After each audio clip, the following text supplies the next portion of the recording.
নমস্কার দর্শক বন্ধুরা, উড়ানের আজকের পর্ব নিয়ে আমি চলে এসেছি তোমাদের সামনে। তো চলো দেখে নিই আজকে কি হতে চলেছে। মহারাজের বাবা তো মহারাজকে বলে দেয় যে তোর নামে থানায় প্রিয়াঙ্কা কমপ্লেন করেছে। মহারাজ শুনে অবাকও হয়, প্রিয়াঙ্কার দিকে তাকিয়ে থাকে। মহারাজের বাবা বলে, সঙ্গে কে ছিল জানিস? তোর নিজের রক্ত, তোর নিজের দাদা সোমনাথ। ওরা দুজন মিলে এসে তোর নামে রিপোর্ট করেছে। মহারাজ তো শুনেই হাসতে থাকে। সবাই দেখে অবাক হয়। মহারাজ বলে যে মহারাজ নিজের আপনজনদের জন্য হাসি মুখে প্রাণও বিসর্জন দিতে পারে। পূজা বলে, না মহারাজ। ওদিকে প্রিয়াঙ্কা মনে মনে বলে, প্রাণ দিতে পারো বুঝি, দাও তাহলে। মহারাজের বাবা বলেন, খবরদার, এসব কথা তুই মুখেও আনবি না। মহারাজের বাবা রাগি রেগি চোখ করে তাকিয়ে আছে সোমনাথের দিকে। ওদিকে মহারাজও তাকিয়ে আছে সোমনাথের দিকে। পূজা সবার চোখগুলোকেই লক্ষ্য করছে, ওদিকে সোমনাথকেও। পূজা বলে, আমরাও মাথা পেতে নেব না বাবা। তখন পূজা সবার কাছে যায়, শিব সব বন্ধুদের কাছে। বলে, কি বন্ধুরা? বলে 100 বার। বলে পূজার সাথে সবাই হাতে হাত মেলায়। মহারাজ বলে, পূজা, ইম্পসিবলকে পসিবল করতে হবে। পূজা বলে, তোমাকে থানা থেকে বের করে নিয়ে যাওয়াটাও অতটা ইম্পসিবল হবে না। সৌরভ বলে, পূজা বৌদি, অতটাও সহজ হবে না। সোমনাথ আর প্রিয়াঙ্কা তো হাসতে থাকে। মহারাজ বলে, তাহলে কি আবার আমি অন্ধকারে তলিয়ে যাব? পূজা মহারাজের দিকে তাকিয়ে থাকে, মহারাজের চোখে জল। এদিকে পূর্ণিমা আর মাধুরী রান্না করছে। পূর্ণিমা বলে, ভোগ খেয়ে সবার এত পেট ভরে গেল যে বাড়িতেও আসতে পারলো না লাঞ্চ খেতে। এদিকে প্রিয়াঙ্কা আর সোমনাথ তখন বাড়ি আসে। বলে, এই যে এখন তোমাদের আসার সময় হলো।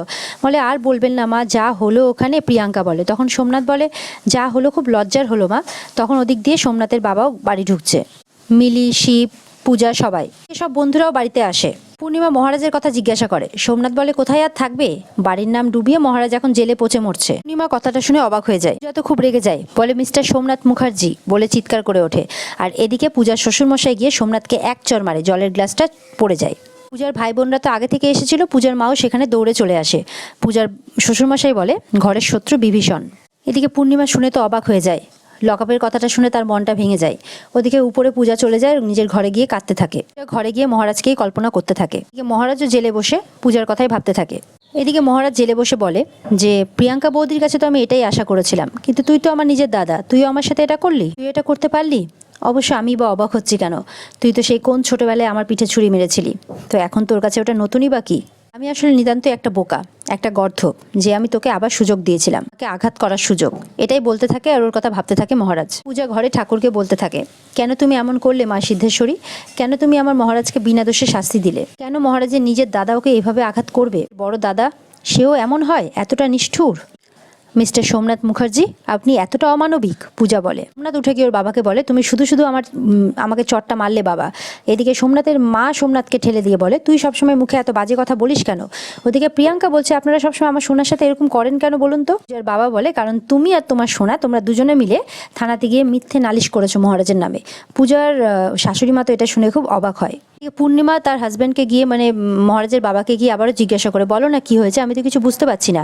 সোমনাথ বলে, তোমার মহারাজ একটা ফ্রড। তখন পূজার মা এসে বলে, অনেকক্ষণ ধরে তোমার মুখে বাজে কথা শুনে যাচ্ছি সোমনাথ, তুমি একদম এইভাবে কথা বলতে পারো না। তখন তার বউ অর্থাৎ প্রিয়াঙ্কা বলে, আপনি মুখার্জি বাড়ির বিষয়ে এভাবে কথা বলতে পারেন না। তখন পূজার মা বলে, অন্যায়কে অন্যায় বলাটা কোনো অপরাধ নয়, আর সেটা যদি মুখার্জি বাড়িতে এসে আমাকে অন্যায়ের প্রতিবাদ করতে হয় আমি অবশ্যই করব, কারণ এই বাড়িতে আমার মেয়ে পূজা থাকে, তার এই বাড়িতে বিয়ে হয়েছে, তাই আমার বলার অধিকার আছে। আর তোমরা দুজনে মিলে যাকে ফ্রড বলছো সে আমার জামাই। এদিকে পূজার মায়ের ভাই বোনেরা মিলিকে বলে তার মেয়ের কাছে নিয়ে যেতে। মিলি তাদেরকে পূজা বৌদির কাছে নিয়ে যায়। এদিকে মহারাজের বাবা বলে, আমি আর সহ্য করতে পারছি না এই সমস্ত কিছু। তখন মহারাজের বাবাকে মহারাজের বন্ধুরা সৌরভ মিলে সামলাতে থাকে। সৌরভ বলে, আপনি একদম ভাববেন না কাকু, আমরা মহারাজকে ঠিক সারিয়ে আনবো কাকু, আমরা মহারাজের কোনো ক্ষতি হতে দেব না। মাধুরী তখন বলে, আমিও না, চিৎকার করে বলে ওঠে। আর প্রিয়াঙ্কা সোমনাথ তো মাধুরীর কথা শুনে অবাক হয়ে যায়, বলে ফ্রড। এদিকে পূর্ণিমা মহারাজ মহারাজ বলে কাঁদতে থাকে। প্রিয়াঙ্কা মনে মনে বলে, মহারাজ এই বাড়িতে ফিরবে না, জাস্ট ফিরবে না।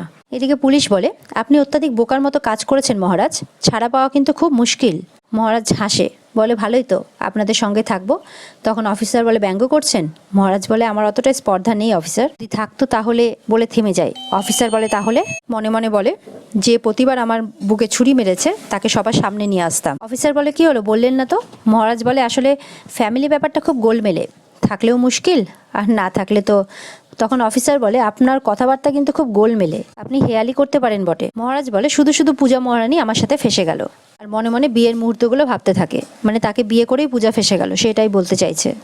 লগ্নভ্রষ্টা হবে বলে তোমাকে বিয়ে করলাম মহারানী, আর সেই তুমি আমাকে বিয়ে করার সুবাদে, বলে হাসতে থাকে মহারাজ।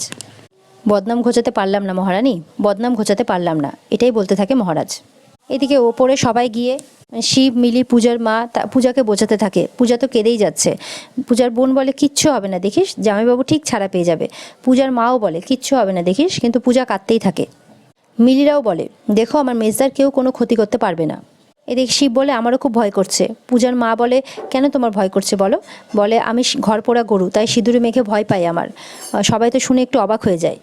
তখন পূজা বলে কেন গো, কেন তুমি এমনটা বলছো?